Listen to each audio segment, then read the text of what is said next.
Archbishop, pandemic a chance to rescue real St. Patrick from shamrocks and green beer. The Primate of all Ireland said Wednesday that the coronavirus pandemic gives Catholics a chance to rescue the real St. Patrick, who was brought to Ireland as a slave, from things like green beer and shamrocks. In a March 17th message to the people of Ireland at home and abroad, Archbishop Eamon Martin noted that for the second year, celebrations of St. Patrick's Feast Day, like parties and parades, have been curtailed by COVID-19 restrictions. Down the centuries, many customs, myths and paraphernalia have grown up around St. Patrick and the celebration of his feast day at home and abroad, he said. But perhaps, paradoxically, the restrictions this year are opening up an opportunity for us to focus a little more on St. Patrick himself, and even rescue the real St. Patrick from the legends and distractions surrounding him. The Archbishop of Armagh said that one of the best places to find the true story of Patrick was in the saint's own writings, the Confession of St. Patrick and Letter to the Soldiers of Coroticus. You won't find any mention there of green beer, snakes, or even shamrock, but you will discover the testimony of a real person who dedicated his life and energies to spreading the good news of Jesus Christ, Martin said. St. Patrick was taken from his family's home in Britain as a teenager and trafficked to Ireland, where he worked as a slave until he was able to escape and return to his homeland. The Archbishop explained that though Patrick was raised as a Christian, he had little understanding or knowledge of the true God. When Patrick was alone minding sheep in captivity in Ireland, he found strength and courage in prayer and grew to know God's love and protection in a powerful and personal way, Martin said.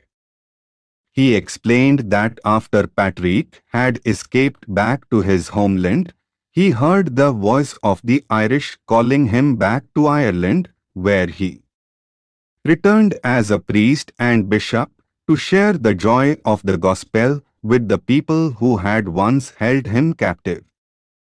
The Primate of all Ireland said that St. Patrick's writings revealed his struggles and trials as a missionary, and the dangers and opposition he faced from those who resisted the spread of Christianity in Ireland, as well as from people within the church who said Patrick had a questionable past and was unfit to be a bishop.